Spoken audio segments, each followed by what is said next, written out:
Yes, here we go. P.M.P. time. It was a decent wee afternoon again. I was expecting it to be comfortable, and it was comfortable. Um, Terry's been out in Dublin today. I think this is going to be quite fun. I've actually stuck to. I know I said I was going to get pushed today, but I was rough as fuck. I was at Ocean Coliseum and all that yesterday. But that's now 3 games in a row. I've not had a drink during, which is pretty impressive. Pretty impressive. I mean, Pam's actually shaking her head in disgust. I don't know what. I can't even win She's on in this trouble. bus. She's in trouble, Bhoycie. She's in trouble. It is going to be one of those afternoons. Definitely referee's outfit today, please, Pam, because I think it is going to be required. Get the whistle and yeah, try and keep me and Terry apart. That'll be your plan for this afternoon, I think. Anyway, how are you both doing? You all good? I'm good. I'm really good. I had a lovely day out in Dublin. Met a few lovely lads. Just a shout out to Rusty that I met in Ahern's on the Old Barn Road in Dublin.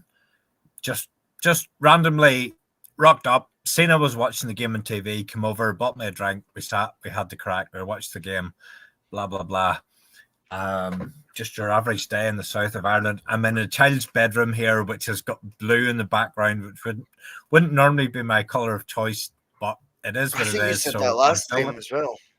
I did. think you said I'm still. last I'm doing my best. I'm doing my best. I just have to make do with what I've got. Yes, no worries, mate. No worries, nothing to worry about, nothing to apologise for. It's all looking good, mate. It's all looking good. Pam, did you watch the game from the confines of your own home sensibly, I presume? I did, yes. 10 a.m. kickoff, so I wasn't too sleep deprived today. Yay.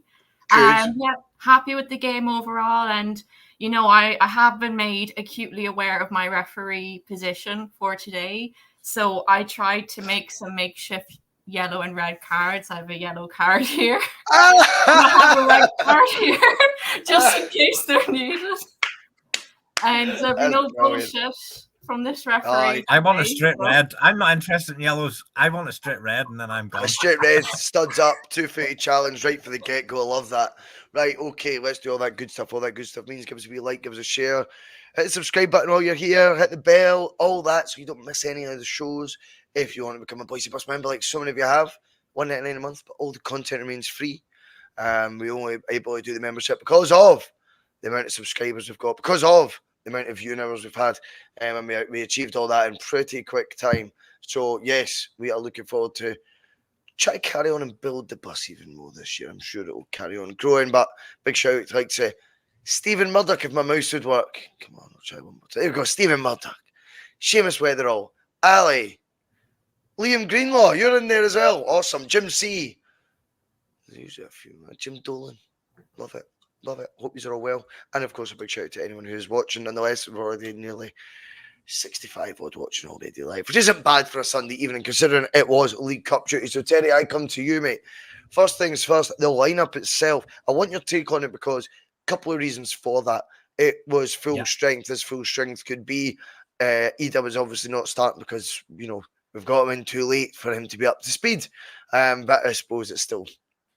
If I don't know, I still think he's signed too late. But anyway, he should have been up to speed. He wasn't, and Kyogo we know was looking like he was very much being protected last week by the manager by getting him off. But I didn't want to. I was glad not to see him in the match team today for the League Cup game.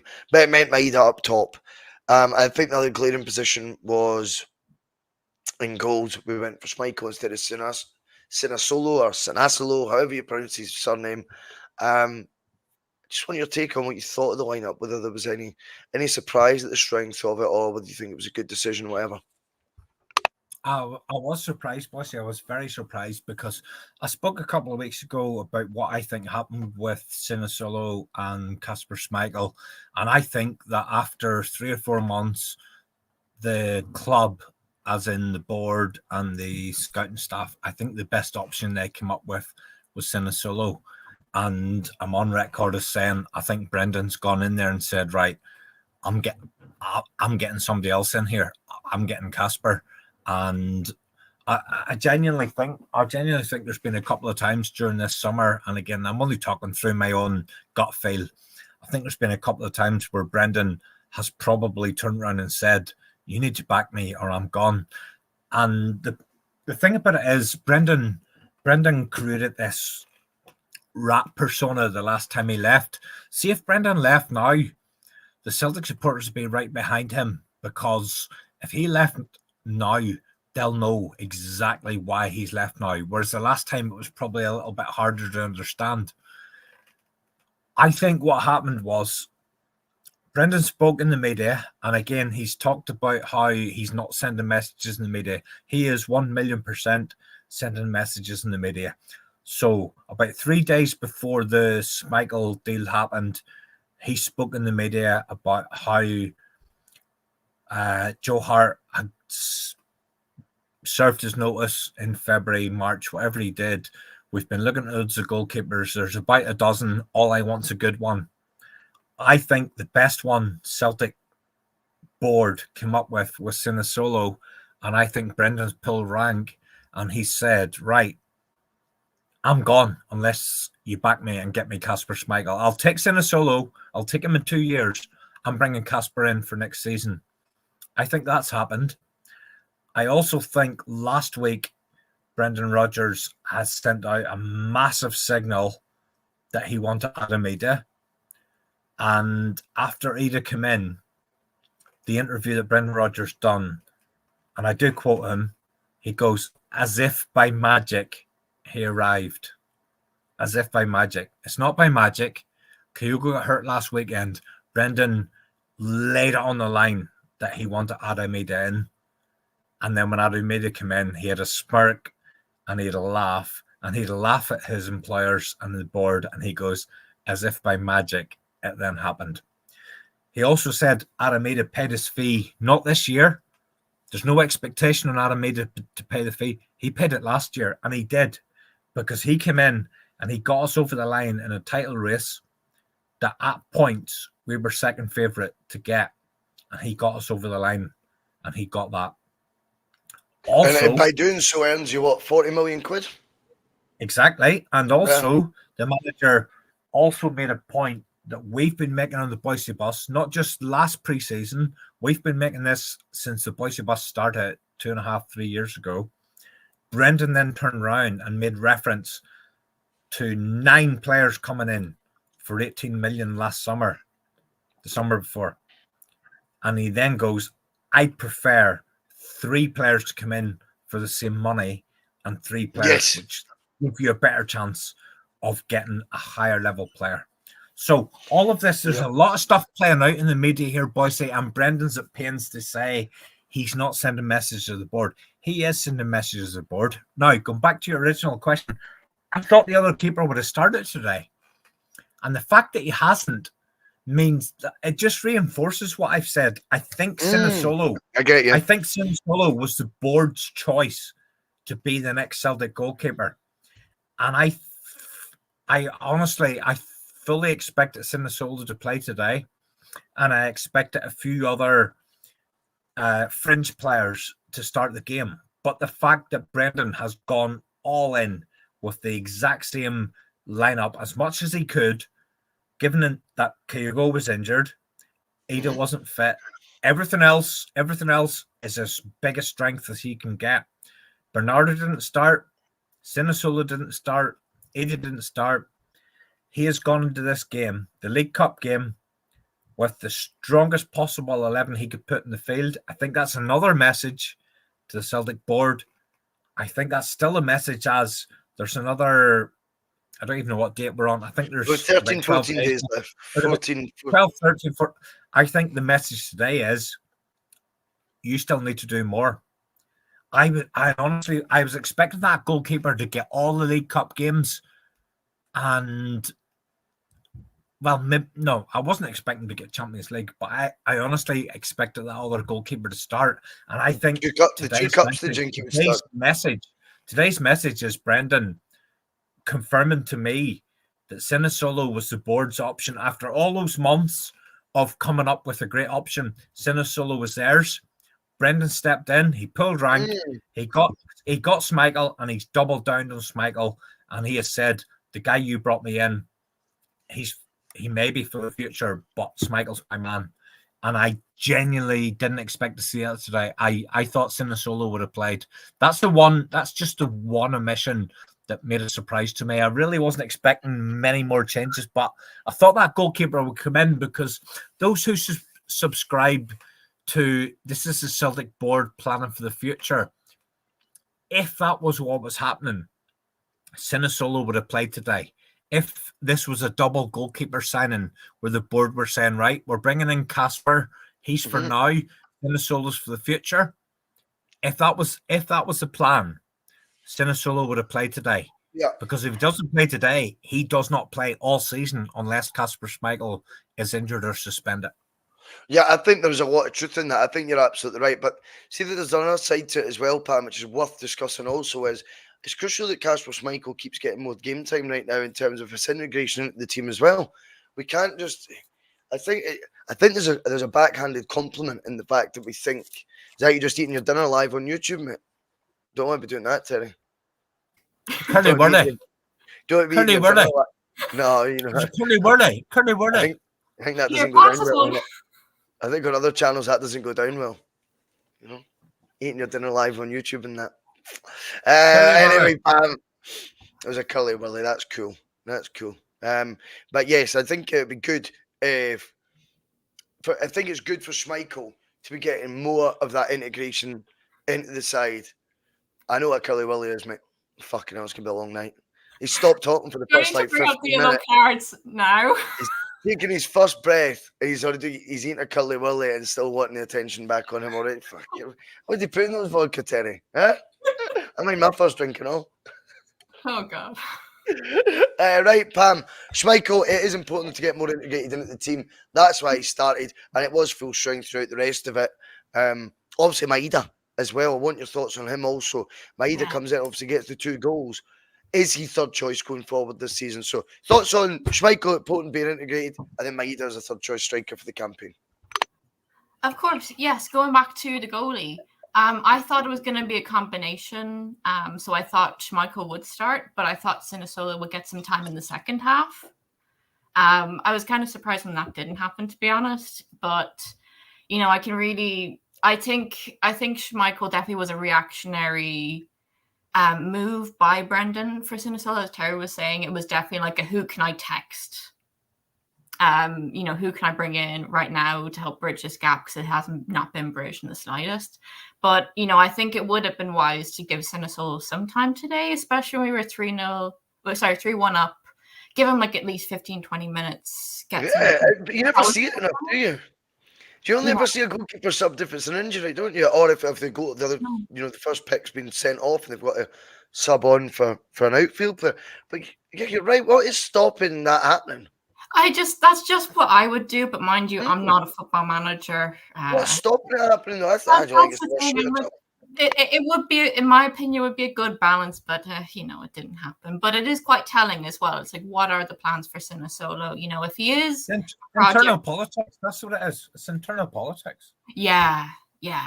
But like, even if you were to bring him on as like a project goalie, you still have to give him like little bits of experience. In games like this, where we were pretty comfortable, would have been ample opportunity. Say, here, look, go on for like even 15 minutes, see how you feel, you know, get a feel for what the expectations of playing for Celtic really are. Because you're not going to learn that just by sitting on the sideline. You know, you have to have the experience. Here's my take on it. I think Brendan has his eyes fully and firmly on all angles of success this year, Pam. I think he is acutely aware that the Champions League being just around the corner, he will have tallied up how many games we've got in preparation for the Champions League, if you like. I know they have their own significance, their own importance as well. But in terms of actually the volume of matches we've got till match day 1 Champions League, I think he goes its first team picks all over the park till then. I think another pointing thing about that was the fact that Idah came on with like more than half an hour to go. Normally subs don't get 35 minutes, 40 minutes game time. I think he's trying to already, for the get-go, get him up to speed. I want you fit and firing by the time the first day. I think with Schmeichel, I think there's Lupe there. Just said, not enough games at this time of year and a new keeper in. Schmeichel's had to play for continuity and match fitness. I take it a step further. I think it's to do with the Champions League. And I think there's more of a chance, say Scottish Cup third round, Sinisolo comes in then. And that'll be because we'll be out of Europe. And that Schmeichel will be more than up to speed by then. Thoughts on Maeda, though, your third choice striker? Pam, I'm with Terry. I think he will be pushing this board for more. I think he will be still looking at that going, it's not quite where I want him, though. I think Maeda's a huge part of Brendan's plans. Not necessarily always going to be first pick, though, now. I think Kuhn's looking to me like his first pick. I don't know what, if that's another debate we can have later. But in terms of third choice striker, it's great having versatile players. I've got a feeling it will be Maeda, to be honest with you. But Brendan might be pushing for another one to come in. What's your thoughts and how happy are you with Maeda if he is third choice? I mean, firstly, I'm very happy at Maeda. When I saw him on the sheet this morning, I thought, you know what, it could be a lot worse. He's played as a striker for Japan internationally. So I knew he had the experience. I knew that he knew what he was doing. And he showed that pretty early on with his 2 goals. Well, not 3 months. I think the other was at 16 or something like that. So like I had full confidence in him. However, something I do fear is not Brendan, but the board becoming complacent with that, saying, "Oh, that's enough." No, we should get another. I think we need another striker in, because if Maeda gets injured, that's not just a striker out, that's also the wing out as well. Like, it's just too important to have him covering both those bases. Like, if he gets injured, it's fucked. Excuse my language. Never apologise for bad language on here. Terry, how comfortable are you with the Maeda one? If he was to be, because right now, as Loopy rightfully says, I've just brought his comment up again, another one from him. Say Maeda could be second choice at this rate because Kyogo doesn't look too fit. Well, see, the thing that worried me was after Brendan's comments last week and how quickly the Idah deal happened, and I worried, was that because we now actually know that this Kyogo shoulder injury is going to have to be addressed? And I know that he said he's out this weekend. He didn't just make it. I'm concerned he could be out for a while. The thing I would touch back on is the Rodgers comments around Rocco Vata. I think he created a fallacy where he wanted Rocco Vata to be the third choice striker. Like, let's be totally honest here. On everything we have seen so far, if you had to pick a third choice striker, is it Rocco Vata or is it Daizen Maeda? It's Daizen Maeda all day long on anything we have seen in the Celtic jersey. And I'll be honest with you, he's been pulled in today. He's been thrown into the centre. He hasn't played centre forward for Celtic for a long time, and he scored 2 goals. I'm not too bothered. I don't see us bringing in another striker, and I'm not too bothered with Daizen Maeda being third choice. I'm okay with that. Cool. Well, he did get 2 goals, and Pam, Daizen Maeda scores 2 goals, and both of them he still manages to make look scruffy. Albeit I think he's actually doing everything right in terms of best finisher at the club. Both goals he does absolutely everything right. Do you know that? There's nothing wrong with what he's done, but yet the scruffy nature of them they just crack me up. But yeah, he took his goals well. It was a shame he never got a hat trick today, to be honest with you, because there was a left foot volley hit in the first half, Pam. Yeah. I think it was 20 to 29 minutes where he actually connects with it too sweetly. But overall, I mean, 2 goals would be absolutely buzzing with that, wouldn't it? Yeah. I thought the second goal here, I'm just looking at my notes, I think Kuhn had set him up with that, and it just harps back to what I've been saying in previous shows, where I think Kuhn and Maeda could be that great security blanket up the front that we need. I really hope that they can continue to work like this and create a good partnership. And that second goal, when I saw it first time in real time, it looked a bit like slow motion because he just got a touch to it before he was like brought down. And I was like, oh my God, is this going? Oh, he's going to go in. Thank God. Like, it was just like, as you said, scrappy, but like he thought it through enough that it would just get over the line, and that's what we needed. So organized chaos, though. Organised chaos. He has a work rate and a purpose when he plays, Terry, that gives the whole team a bit of identity as well, doesn't it? Because he leads from the front in the sense of his press, his work rate. He's going to tire out defenders. And a couple of times that, even his first touch looked really good today. And then it'd be second and third one that let him down. There was a couple of times where he could have got through. There's a wee header, a wee sort of first touch with his head where he's got past the fullback Miller. I thought had a torrid time in the first half. And then when he goes through, it's his second and third touch to let him down. But he's got defenders continuously turning and facing their own goal. That's not what they want to be doing. So I don't know where I sit on. I think his finishing's so erratic, sometimes a bit lucky. But then again, you make your own luck. So is it that he could have done any more with the goals he got? I'm not so sure. How do I feel about being third choice? You know me on here. I am extremely greedy. And I always want to maximise whatever it's Celtic. Celtic, I link with one striker, I want two. Do you know what I mean? That's I said I wanted two strikers for the get-go. I'm not going to change my mind on that. The judges in the chat, I'll be honest, I don't know what he's talking about.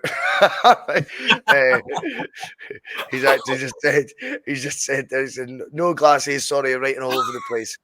Yes. I went with a balloon on Red Bull at a wedding. Yes, it's a bit like that, mate. A bit like that. But I hope the judge is well. I'm not sure. I'm not sure about that. Right, okay. Interesting in the second half. We get the third goal from Nicholas Kuhn. What's your thoughts, Terry, on Nicholas Kuhn? We'll go back to the ranking things. I mean, when it comes to first choice or pecking orders, we could go to pecking orders, we'll call it.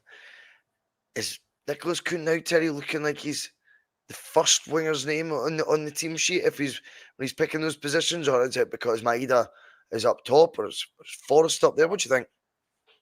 I think Kuhn's in possession of the jersey on the right hand side, and it's between him, Yang, and Forrest. So Abada's gone. I thought a lot of Abada. Obviously, there was a lot of reasons why Abada couldn't stay at Celtic. He's gone. We got a good wedge of cash for him, but I wrote Kuhn off very, very early. I stand corrected. I've said this the last couple of post-match analysis that we've done. There's a player there that's going to get you off your seat, and I don't think there was very much today that changed my view on that. There's definitely a very, very good footballer in there, and you go back to the clubs that he was with as a youngster, you don't get picked up by your Bayern Munichs and your Ajaxes unless you've got something about you. But for whatever reason, he didn't make it through within those clubs. But there's still definitely something there. I still think there's a lot more to come. I don't think we've seen anywhere near the full potential that this guy's got. But if he could get a run in the team, if he could get 15, 20 appearances in a row, and he's still first choice, and he's delivering the way that he is now, you can start to see this guy flourish. And I definitely didn't see this coming. I thought he was just somebody that came in the January and he would fizzle out like the rest of the, again, going back to Brendan's comments, the rest of the £2 million players that were all brought in. I just thought he was another one of them that he just comes in and he fizzles out and you get rid of him and you lose money on him and you forget about him. There's definitely something about Kuhn. He's the one he's in possession of that right-hand jersey. He's done nothing this season at all so far to suggest that anybody else should have that jersey. I still have this thing in the back of my head, and I'm always going to be criticised about this. There's just something in my gut that feels that there's a footballer in Yang. If we could just eke it all out. I wrote him off. I gave him praise, and then after that game at Ibrox, I wrote him off. But there is just something in there that makes me think there's a footballer in Yang, and someday there will be a performance, and we will all just agree together that was absolutely majestic. But it needs to happen sooner rather than later. I think Kuhn's first choice. Kuhn's first choice in the right, and that includes James Forrest. Kuhn is first choice on what we've seen this season. Take emotion, take history, take everything out. Kuhn's first choice on the right, and it's his jersey to lose. And with that, then would mean, I suppose, that Maeda would be first choice on the left, because it's not Forrest's favourite place to play on the left. I think Maeda would get in ahead of Forrest on the left-hand side. I think that would be the 1 and 2, if I'm honest. Then Forrest is the impact sort of sub, but probably getting then the rest of his minutes on his preferred right-hand side, which I think he is more effective on as well. And then you've got Palma as your sort of backup for the left. Yeah. For me, Yang, no chance. I was surprised though that he came on before Palma today. There's a player in there, boys. I'm telling you. And we'll not see him. Trust me. Right. Nicholas Kuhn gets that goal, and then it's time. The next big sort of instance is, and this is, I just thought to myself, Pam, when it happened, geez, so that sounds a nice meaty half there, Terry. Good man. I think when you see Idah warming up first half, he's getting cheered all through the stands. Suddenly, do you know what happens? This is what I keep speaking about that gets so forgotten now. You've got to capture the imagination. That's what football's fucking about. This is a release for people. You've got to capture their minds and imaginations and hearts. And sometimes by doing that is going all out. Idah might be a myth as a £9.5 million player. The 9.5 million fee itself might be a fucking myth in the first place. But you know what? It certainly concentrates minds and gets everyone excited, animated. You see him when he's about to come on. The whole place is roaring. Look at the 9 signings last year. Which one got that? Which one of the 9 signings last season had that? Idah didn't get that in January. He was derided when he was signed in January. See now this fees came in with it. He's now this big hitting player. And do you know what? It's only going to help him get to the mythical level that he's obviously now being held in. It's only going to encourage him to do that. It's only going to give the team a lift. And I think it reminds you, in my opinion, of how important it is for us to not just be having a marquee sale every fucking summer. We need a marquee signing every summer as well. Every fucking window, in fact, for that matter. There's a marquee sale every window for us, pretty much. You know, £10 million for Leah Labada in January, or whenever it was. It might have been February or something like that by the time it actually went through. But, you know, and then in the summer it was the Jota at 25 million. Then you go back to January before that, and it was Juranovic at 7.5 million, Giacomakis at 4.5 million. These are your marquee sales. It's time we start encouraging Celtic to make marquee signings, because I think you look at that anticipation, as I say, and that atmosphere created by, and whether it's mythical or not, it gives a fuck. Do you know what I mean? Who cares? I think you've given Idah now is the best possible chance to be the best striker, version of a striker he can be, because he has now got that will, that love, that support, that encouragement, that welcome back. And it's all, I think, to do with his achievements last year, making the most of opportunities, which he deserves a massive pat in the back for. And then, to me, it becomes about the level of investment made, the headline-grabbing nature of it, and what that does. But you could feel that anticipation when he came on, couldn't you, Pam? Oh, it was absolutely fantastic. I could even feel it just watching it through my laptop here. I think this is the product of the one hell of an audition that he had the end of last season, because he's the player that really stepped up to it for us. And, you know, I've said this before and I'll say it again. He was the save our season man. He really was, when he stepped up to take those penalties against Hibs, stepped up in the cup final against the Rangers. He was pivotal in the 3-3 game at Ibrox, their victory. You know, so he had one hell of an audition period. So, you know what, he deserves all that praise. He deserves all that atmosphere. And I think you're absolutely right. It's going to encourage him even more. I think he knew over the summer, he could sense that we really wanted him. You know, it's like, where the hell are you going? Come back here. I think he knew that. And, you know, some of his actions over the summer also were kind of indicative of a reaction to that as well. You know, he really wanted to be here. He wanted that jersey. He wanted to fight for the jersey, which is really, really refreshing, considering, you know, you look at a lot of the 9 signings that we had from the previous summer. You know, if you take a look at those players, have really any of them express that same desire to wear the jersey that Idah has? No, you know, No, and it really shows in his reaction to him coming on. I think that's totally fair. Terry, it did feel like a big moment when he was coming on the park today, didn't it? You're on mute. You're on mute. Best you've sounded all day.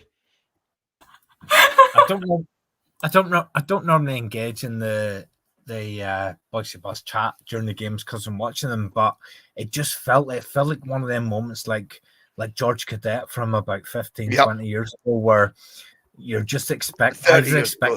I was expecting Adam Idah to come on. I was expecting him to score, and I was expecting the roar from Celtic Park just to ruin Sky Sports, BBC Scotland, everything. It just was built up for that moment, but it hasn't happened. And I feel a wee bit for Adam Idah because he's now coming in here as, I know there's pennies involved as regards whether he's the most expensive.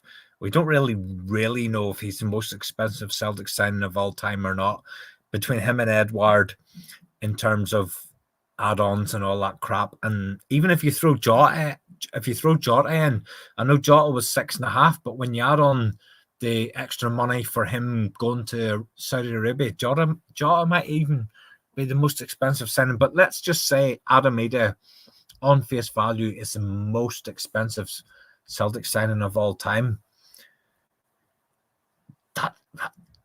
That's hard to get your head around, because I'll be honest with you. I think we've spent 14 million this summer and on Adam Idah, Paulo Bernardo, and Sinasola. And I don't think our starting 11 has been strengthened at all. I think we spent 14 million. Our squad's better. We've got, well, I don't even know if it's better. We've just spent 14 million to get our squad to the same position as last season. Our starting 11 is not better than it was last season. Now, you can argue Kasper Schmeichel against Joe Hart, and I'll buy that. I haven't seen Kasper Schmeichel make a save for Celtic yet in earnest. He had no chance for that goal today. That was an absolutely fantastic finish. I feel more comfortable. I feel less nervous with Kasper Schmeichel in there. I don't care that he's a year older than Joe Hart. I feel more at ease with him there than Joe Hart. Mate, I know why. I know why. Because it's with his ball. It's with the ball at his feet. I know it's just he's so calm. No, it's not even that. It's not. It is he looks excellent with the ball at his feet. By the way, he's doing things that you expect a fullback to do.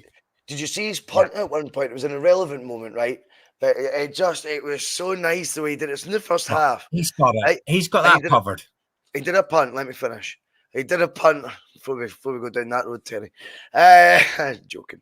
Remember the punt? He did this punt. Oh, it doesn't even matter. Who cares about him fucking doing a punt? Jesus Christ.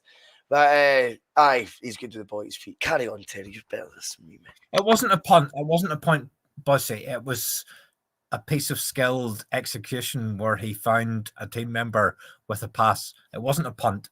And he looks as if he's got that. But even aside from that, even just the balls coming into the box, the shots on target, I feel more comfortable with Kasper Schmeichel there. I think that's an upgrade. But see the other money, the money that we've spent, the 3.5 on Bernardo or 4 or whatever the hell it was, the 1 on Sinasola was a backup, and the 9, 9.5, 8.5, whatever the hell it is on Idah. I still don't think we've strengthened our starting 11. I really don't, because I know Brendan said I don't have a 1 and a 2 up front. I've got 2 1s. I still think if we've got one match tomorrow and he has to pick a team, he still picks Kyogo and he still picks a midfield that doesn't have Bernardo in it. So I think we've spent 13.5, 14 million just to stay where we were last season. I need to see what happens in the next 10 days for us to drive on. And I'm delighted with the Idah signature. I don't care about the fee. I'm not bothered. It didn't come out of my bank account. I woke up the next day. I still had £40 in my bank account, the same as I did the day before we signed them. But we've just paid that money to stay still. We're going to lose Matt O'Reilly. As much as Atalanta, I always thought that was the one that was going to happen. They seem to have moved on. They may well come back in for him They may well not. I don't care. I'd rather keep him than get 30 million, whatever the hell it is. But I don't think our starting 11 is stronger than last season. I think Kasper Schmeichel is a slight upgrade on Joe Hart, maybe 10%, 15%. But those other signings, no matter what they've cost, that was just to keep us level with where we were last season. There's a lot of work has to happen in the next 12 days for this club to kick on, regardless of what's happening across the city and stuff. Yeah, no, I think that's fair. Just to push back on the up front, I actually think he'll start Idah ahead of Kyogo. There you go. I think September 1st is it we play Rangers. Right, Adam Idah will start. Just a hunch. I think he's got 2 weeks to get him proper fit. Kyogo will be back to fitness by then as well, and I think he'll go with Idah. And I think that'll be where you'll realise it's going to be very much horses for courses on them. And I think I've got another take on it. I think as well, he didn't want to say Adam Idah is coming in at number 1 to protect Kyogo's feelings a wee bit. I think Kyogo, when it comes to, there are rumours that he doesn't really like the competition all that much. He wants to be top dog, but not because he's pushed into fighting for it, just because he is top dog for top dog's sake. And it's not. I think Rodgers has been a wee bit protective of what he was saying in terms of, if we've just spent that money, you better believe Adam Idah's going to be in the reckoning to start the big games. Trust me, has to be. And I just think actually he'll lean more towards Adam Idah than he will Kyogo. But we will find out in good time. What's your thoughts on that, Pam? Yeah, I've been thinking about this, and I think you can see Brendan, he has a good relationship with Idah. I think he also has a good relationship with Maeda as well. I think they're both very similar. I think, Adam Idah and Kyogo, they're obviously very different style strikers. And I think, to me, it looks like more of these matches than not, they're going to require a good bit of physicality. Now, Kyogo, he has the agility and he has the grace. And when he scores, it's absolutely beautiful. But I think more of these games than not, they require that bit of physicality and that bit of edge to them. So I think that's when Idah is going to be, that's where he has the advantage. I think that's where he's going to be slightly more favoured. I think it boils down to a difference in tactics between Brendan and Ange. I think Kyogo suited Ange's style of play very well, and that's why he was the top dog, and he was kind of cemented as the top dog, and he was safe there. But this is different. I think Idah complements it well. I think Maeda complements it well. I often said when Brendan first came back that I think he and Maeda were going to have that type of relationship, very strong partnership. They were going to work together like a house on fire. I think that's transferred to Brendan and Idah and Brendan and Maeda. Yeah, I totally agreed. Ben Moria comes in. I'm not sure if he was listening to what I said. He says Griffiths was top dog until Brendan brought Dembele, and don't kid yourself, Idah will feature heavily now he's permanently at Celtic. I think that's what I was saying, Brown Warrior. I think we're in agreement, mate. I'm definitely not kidding myself about it. I promise that's what I thought as well. Kind of what I just said that like 2 minutes ago. I think he will. I think he'll start the first derby for a start. Do you know what I mean? And Chris D comes in and he does your job for you in your absence in the live chat, Pam. He says 180 odd watching, 59 likes. Come on, get the thumbs up, boys and girls. Yeah, get the like button. Come on. That's it. Hit that like button. Good work, Pam. See, that's why Pam's on the bus. Right, Terry, in the broader scale, any more thoughts on all things Celtic? Anything that have been... anything else that's been sort of on your mind the past 7 days, Celtic related? No, Bhoycie, I'm very happy with what I've seen in terms of Allen Park in the opening games. I think there's definitely an urgency that wasn't there last season under Brendan. Some aspects of the Ange reign that I really liked. So the quick throw-ins, the quick free kicks, the counter press where you lose possession and you try to get it back within 5 seconds, all that kind of stuff. That seems to have just crept back in at the start of this season, and I think that's all stuff that we want to see. So I think we're probably at the point where we're now seeing Brendan's own version of Ange's version of Celtic coming back from losing the league title in the COVID season. Ange came in, he done his bit. He couldn't fail, to be honest, because we were absolutely dog shit. And he came in with his style, his philosophy. Everybody bought into it because we were absolutely rock bottom. We just needed somebody to give us hope. I think Brendan's come in. He's taken the best bits from Ange's approach. He's added in his own philosophy and his own ideals. And I'm genuinely excited. And by what we've seen at the start of this season, I see that lineup today. I honestly was expecting to see French players get a game. I think the fact they haven't, I think that means the manager is absolutely tunnel vision on winning all competitions that were in this season. And I say that with one of those that is completely unachievable. Let's look at the ones that are achievable, the 3 domestic ones. I think he's all in. I think he wants all of those. I think he's took it personally that he lost his record of winning. Oh, fuck, aye. Oh, aye. He lost that record of every single competition. He wants that this year. That's why Sinisolo didn't play today. That's why Odenholm didn't get a run out. That's why Iwata didn't get a run out. Brendan Rodgers took that personally, that he lost that record of having won every single thing that he could have possibly won in Scotland. Let's put the Champions League to one side. Whatever happens there happens. I know what he wants to happen and what I want to happen, what you want to happen, what Pam wants to happen. That may not happen because other people at the club do not want to push the boat out. But Brendan Rodgers, he wants to win that treble again. He took it personally that he lost a domestic trophy last season that he could have won. He wants that resolved. I genuinely am excited with the brand of football that we've seen.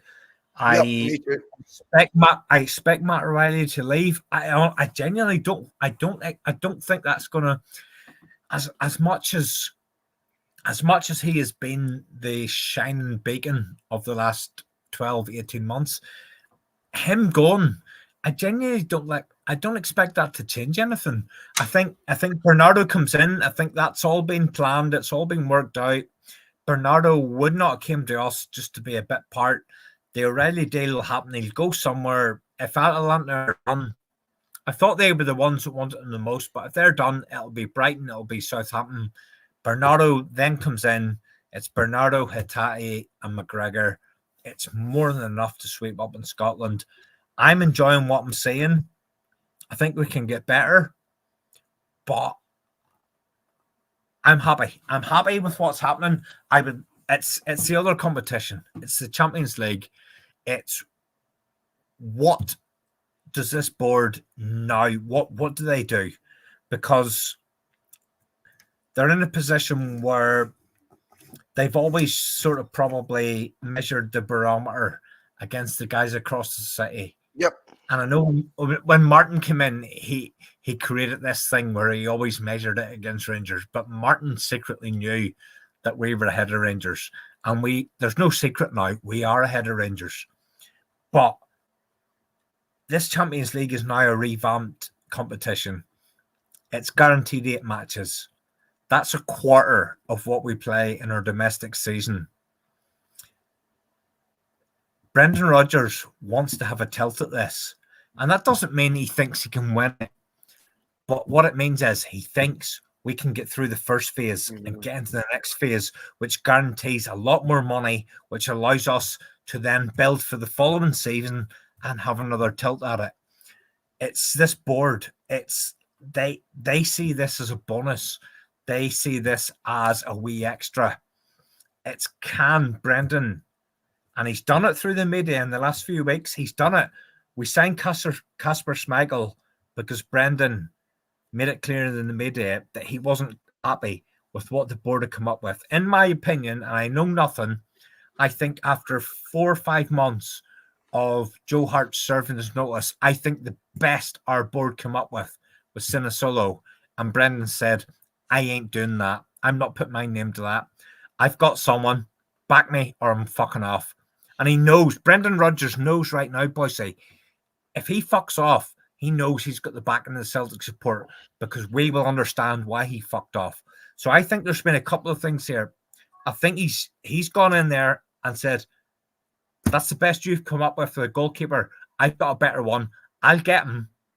I'm going to go. I'll get him now. I'll do an interview where I say I'd like a good goalkeeper. Within 3 days, Kasper Schmeichel signed and Sinisolo is now a future option. I don't think that was the plan. I don't give Celtic board the credit for thinking we'll bring in somebody to cover now and we'll build one for the future. They haven't the fucking brains or balls to do that. They brought in Sinisolo. That was their number one choice. And Brendan came in and said, nah, that ain't doing for me. I'm bringing in my man. Back me or fucking sack me. And I think he's done the same way Idah. I think they've dicked about and fucked about and tried to get a cheaper deal. And he's turned around. He's turned around last weekend and his comments were as if by magic. He made those comments last weekend and as if by magic, Maeda happened during the week at a price that we Did he say if by magic as well? He said if by magic. Wow, okay. I wrote it down. He said it on Friday. Go back. Yeah, I believe you. Thursday or Friday. Go back to the press conference. No, he said, as if by magic. That's telling. By magic. Yeah, I thought, see when you said that earlier on in the show. No. He said that. I wrote it down. As if by magic. It wasn't by magic. It wasn't by fucking magic. It was because he was airing the dirty linen in public because he wants the supporters to know what he's up against every single day of the week. He wants us to know the challenges that he faces. He wanted Maeda in at the start of the window. We dicked about, we fucked about, we arsed about, and then Kyogo's shoulder goes. And then, as if by magic, we sign Maeda and it fucking cost us nearly 10 million. That's the difference. Yeah, no, I didn't realise when you'd said it at the top of the show, you'd said as if by magic. I that was a quote unquote. Right, Terry. I think you're right though. I think you're spot on. If that's a quote, fair enough. I thought you were just saying it as your point of view at the top of the show. So I mean, but yes, no, yeah, that was quote. That was a quote. I'll say it again. Go tell me it was a quote one more time, please. That was a quote. And look, there's 1888 CFC. He has confirmed Terry's story as if by magic, his exact words. There you go. But yes, that is I think that's an interesting one. It is very telling though, Bhoycie, isn't it? It is very telling. Yeah. Pam, there's two sides to it. I've got a feeling Rodgers does send these messages in the media. I think he's actually, funnily enough, we were talking about it last week. He actually hasn't, apparently. He says he doesn't do that. I think he does. I think he doesn't. We were talking about that last week. What I do think's happened as well is I think he's been very forceful in getting the deal done after the game. Have you actually took the optic with you? I brought the optic down to Dublin. Yes, Bhoycie, because honestly, see, the wife would leave me. See if I didn't bring the optic, because she says when you pour without the optic, you go mental. So I'm very reserved here. Oh, please use the optic in that case. Oh, please use the optic. Right, okay. It's all good, mate. It's all good. Liam Greenlaws came in as well. He's saying, should we get Mel Gibson to play Terry in the Bhoycie Bus film? He's mad enough to do it, isn't he? That'd be good. I'll play Greg Taylor. But Pam, I think he was forceful with the board off the scene as well. There is a rumour, and I don't say this is gospel, but there is a rumour that in actual fact Rodgers did go and speak to someone at Celtic right after the game before he even spoke to players. He spoke to someone above to say that doesn't happen again. Get me Maeda. Now it might just be bollocks, but do you think he's either at some point in that evening or the following morning, first thing, or whether it was before he spoke to the players straight after the game, some point or other, he has now said, "Fucking go get him now, or else watch I will push the terminado button. Do you know what I mean? And I think he's used very forceful sort of language anyway to force their hand. I'm in no doubt about that. And see, to be honest with you, he's quite right to do that. But I have another theory I put past Mark through the week that goes against a wee bit of this. Because if you actually look at January, we didn't do what we did the summer before, which was sign loads and loads of projects. I'm sure Rodgers was offered more players in January that he's politely saying no to, which means he's got an autonomy in the transfer dealings if he's saying no. The summer before, I don't know if he was green lighting them all or if he was just, these are we've already identified, we've already like passed the negotiating phase, so take it or leave it. And he's like, right, fine, okay, we'll get them. But if you actually look at January, it was only 2 players who came in. Kuhn's now, we've all agreed we think it's his first choice winger this season. Idah has now been signed for potential club record fee. That's your 2 guys that were brought in January. In the summer, Idah's obviously the one we just spoke about there, confirmed. Kasper Schmeichel, Terry's already told us this evening that was a Brendan Rodgers signing and seen as his project. And then we've got Bernardo coming back, the one who wasn't signed permanently last summer, the only one that was brought on fucking loan, and is the one that Brendan liked. Because he's worked with them all. And yet the one he wants to pay money for now is ironically the one, he wouldn't have paid money on another 8. And he bring in Bernardo, we keep him. It looks to me like Brendan Rodgers, and he's also told us, to use his words, that he chose Pam. He chose not to have, he could have had 9 players already this summer. So it does look to me as though Rodgers does have that control right now that we might be looking for. I don't think it's a full-blown, there's a 30 million war chest, go spend it. That doesn't happen anymore. Each player's on an individual merit, in my opinion, and then the Celtic board say, well, that's what we're willing to go up to. And it's up to Rodgers to try and push them to go, no, he is worth that extra couple of million, whatever, go get him. But you can't deny there's been nowhere near as much of the filler. And instead, actually, when you look at the signings that have been made, Schmeichel, Idah, Kuhn, they're killer signings, really. And then you just got to hope Bernardo can fill the Matt O'Reilly role. But he's been brought in to be a killer signing as well, not a filler one. So in that, it does feel like Brendan's obviously said, fuck, that summer was bad, guys. Really, really fucking bad. Who's sanctioned him? And Peter Lawless pointed to his own son. And he's like, fuck it, it was him, nothing to do with me. Right, he's got to go. And this summer, we've not had an announcement of a head of recruitment, which is weird. But boy, oh boy, do we seem to be leaning towards what the manager says goes, to an extent anyway, and a Celtic extent. Maybe not as much as I would like, but I still think it steps in the right direction. What's your thoughts on all that? Sorry for going on so long. No, you're all right.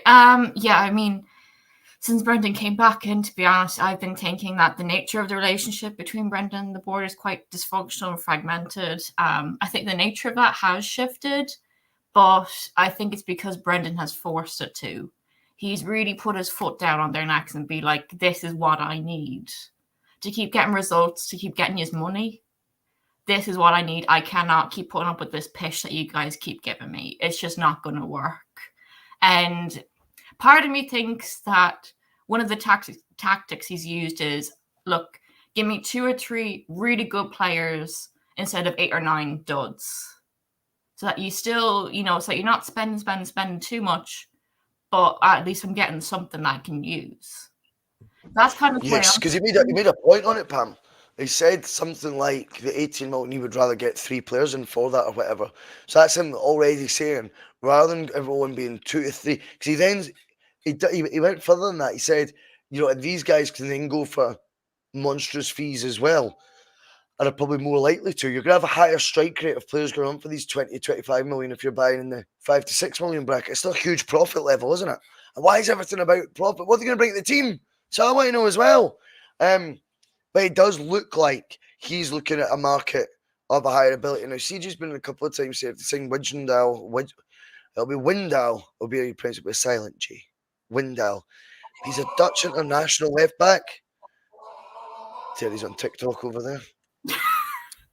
No, I was just checking in there with one of the Celtic bars that were doing a wee bit of music there. That's all it was. Good, mate. No problem, Terry. Sorry for boring you. But yeah, I mean, an Ajax left back being looked at right now. Uh, Ajax left back being looking at right now. Owen Windal, um, you know, signing Ajax first choice players and Dutch internationals. That'd be refreshing, wouldn't it? Yeah, be something new, and I think that's something we need. We need something new. Nicholas Kuhn was something new, and Maeda was something new, and they brought something that was different to the team, a different dimension that we couldn't keep playing the style of play that Ange was playing. We had like the Ange hangover. We just kind of kept trying to put like an Ange shaped square into a Brendan shaped circle. It just wasn't working. So we need new things. So why not? Yeah. I mean that would be the sort of level of signing. I know Liam would be happy about it in the chat. I mean, I think Greg Taylor's done okay this season so far. I don't think he's been bad at all. He's okay. He's okay, Bhoycie, isn't he? And I know he's a good squad player. But do you know what? What's worrying me is, Terry, he's creeping closer and closer to hairband territory, isn't he? I want to see Greg Taylor with like the middle shed and a wee thin hairband on. That hair's getting longer and longer. I can see him soon looking like he's playing in Serie A, mate. One of those wee hairbands on. I think that's what he's when going. You watch Greg Taylor, I try not to allow Liam's influence to shadow what I think of Greg Taylor. I think Greg Taylor is. Whenever we lost KT, right? We've signed 4 left backs with a hell of a lot of the money that we got for KT, and most of that's been blown. Out of that money, the only one that has came close to holding down a first team position is Greg Taylor. And I know Liam doesn't like him, and I get that. I get that there's players you just don't want to buy into. But at the minute, Greg Taylor's the best we've got. And since KT left, we've got. But since KT left, Greg Taylor has been the best out of all those options. That's fair. We pissed money up against the wall with ball and goalie. We just blew money on him.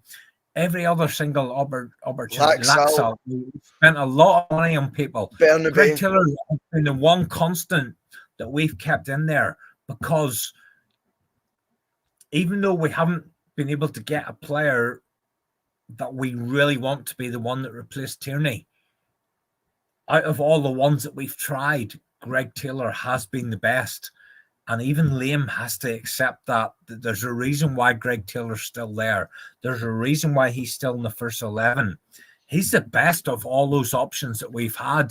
And we've thrown money at it. We've thrown money at the problem. Left back's a problem since I think you're right, though. They've thrown money at it. They've not spent they've thrown money at it. They've not spent it.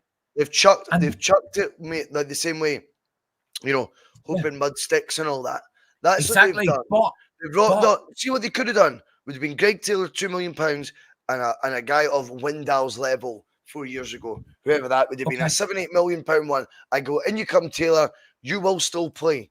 You are going to get opportunities, but the first guy we are going to go and cement it, because we just made 25 million cash up front for Kieran Tierney. So we're going to invest properly in a real. We're going to get a real. We're going to get a real goalie. It isn't Ball and Goalie get the criticism. It isn't Diego Laxalt getting the criticism. Them guys have all gone because they weren't worth a fuck. The one that's getting the criticism is the one that's been a constant throughout, who has been the best of all the options we've had. And that's the bit that I probably take exception with Liam. And I totally get that he doesn't fancy Greg Taylor. I don't want Greg Taylor to be our first choice left back. But he gets the criticism when all those other guys that money was blowing on, they've just moved on and they've gone on to another cash cow. And Taylor is the best of all the ones we've had since then. But he gets the criticism because he's the one that's there now, and we want something a wee bit better. We want something a wee bit better. And I want something a wee bit better, but that ain't his fault. No, Pam, I think it actually leads to another situation as well, where Greg Taylor, is it my understanding he's in his final year of his deal? Nothing new signed? Maybe that could be his continually get lax of faith in me.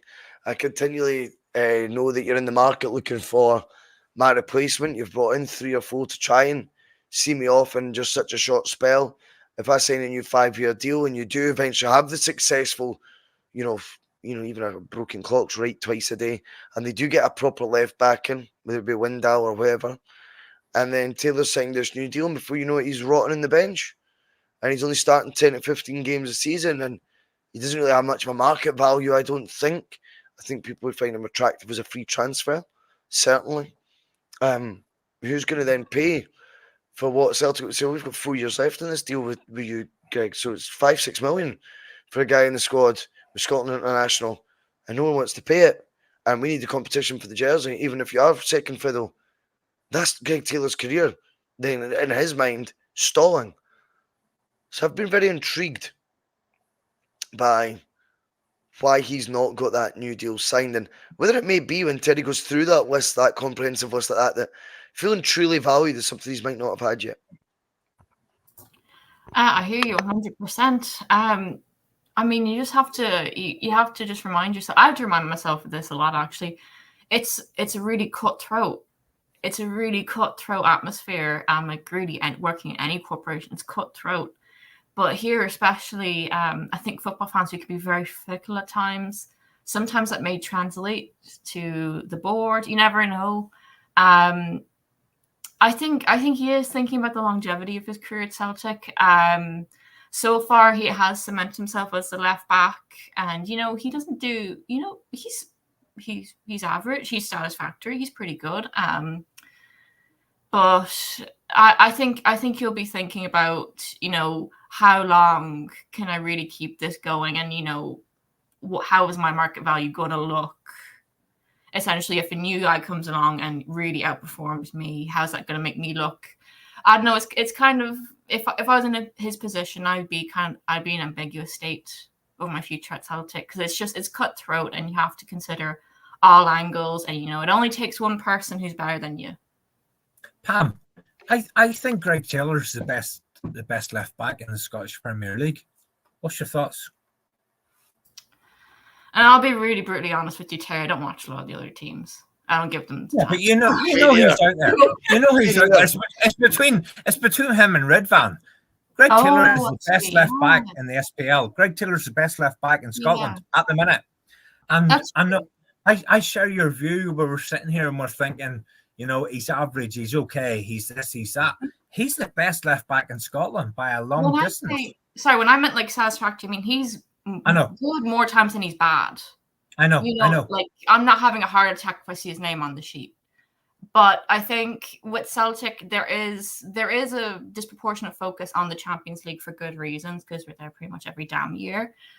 So there is this emphasis on wanting to continue to progress. And I think with that, eventually, hopefully, we'll get somebody who can progress us to that stage. And then that's right. Listen, that goes that for guy every that's there right now is the best left back in Scotland.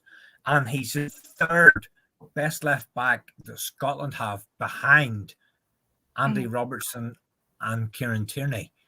Fucking Greg Taylor's a decent player. Yeah. Yeah, he's decent, but we can evolve from it. That's what Pam's point is. I think it's the culture of it all stems back to the culture of complacency. And I think that is such a dangerous virus that can run through Celtic. That's why I get hyper intense. I'm like, we can further progress. Why are we stopping now? We need to have backups. We need to have backups that are not only just safety backups, but backups that if they come on, we think, okay, they could do even better job than who started first in that position. I want to get excited when I see a substitute come on for a position. Right. What about Loopy's question here? Brown Warriors in the chat just going on about Burger Mealing. I think he played for Rosenborg against us about 5 years ago, right? And he did play pretty well. Yeah. But he's done. He's finished. Since this bus began, it's been the same thing for Brown Warrior. Every time left back gets mentioned, he goes, "What about Burger Mealing? He'd be good." So I mean, I don't know. I think he's 29 now. I thought he'd moved on from even Rosenborg. Is he still there? If he's still at Rosenborg, that probably tells you something as well. But anyway, Loopy has a really good question. and I like this one. Terry, is Greg Taylor a better left back than what Scales is a centre back? Now, where he's going with this, I'm going to guess. I'm going to not speak on behalf of Loopy, but give you my summation from this is, so is left centre back more of a priority position than left back, is what he's probably suggesting. However, I just think because we've got absolutely no competition whatsoever for left back, that makes it more pressing, unless you were to say Liam Scales is the backup left back and centre back, and then you just identify, as Loopy has here, well, tell me then who's the worst first choice. And you've got Scales can cover for Taylor, and you've got Scales can cover for another who comes in. So what position is more pressing to you, Terry? Left centre back or left back?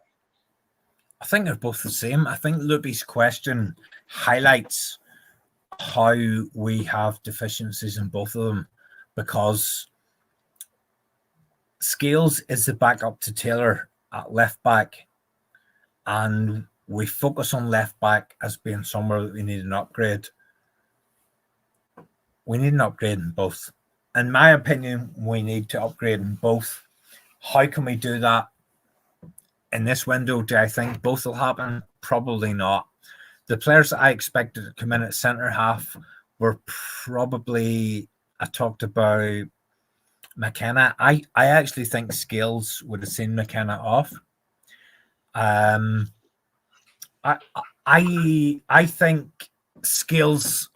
think Scales could fill in for Taylor at roughly the same level as Taylor plays at. So if we don't get anybody and we go into the season with Taylor as left back, I actually do think Scales could fill in at left back at a similar level to Greg Taylor. I think that's okay. I think that's covered. What I don't think is covered is the centre back position, because Scales, whether we like it or don't like it, Scales is better than Lagerbelka, Nawrocki, yep. Kobayashi, Stephen Welsh, all those other guys. Liam Scales is bona fide number 2 centre back. He is the second best centre back that we've got at this football club, and that is unacceptable. That's not acceptable. So, in answer and short to the question, you'd be identifying left centre back or left back first? I think Liam Scales is key to the whole thing, because if we don't get anybody in, he's second choice at centre back. If we don't get a new left back, Liam Scales is number 2 left back. I think Liam Scales has got a massive part to play in the future of Celtic Football Club, but I do not think Liam Scales should be first choice at either position. That's my viewpoint on it. I think he is good enough. He's good enough to be back up on both sides, but we should have better in there on both positions. Right, both positions, Terry says. So I bet. Yeah, I mean, I've got to be honest. I've got to be consistent when I look at these other positions. Yeah, just get both. Just get both, Pam. No, that's the way I see it. I mean, personally, I'm not bored because sometimes Liam Scales gives me heart palpitations. But Scales is okay, Pam. Scales is okay. He's okay, but sometimes he does slip up, and I think he slips up more than Greg Taylor does. Now, mind you, do I think Scales also supports Greg Taylor? Yes. So for me, it's a pretty difficult question to answer. For me, both left back and left centre back are priority positions. They are. I agree. Really had to choose one, I'd probably say left centre back, and it's no disrespect to Liam Scales intended, but I think the left centre back has a lot more influence than the left back because they also work with CCV as well as with the left back. I think you need somebody who can work with both of those positions very strongly. I think, Scales does a very good job, but if you want the ultra security and that progression, we need to get somebody. Bhoycie, can I flip it? What position on the Bhoycie Bus do you think needs the most improvement?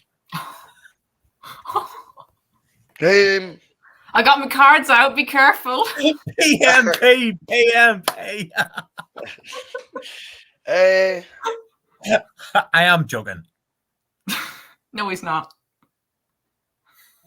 Yeah, I bet not so. I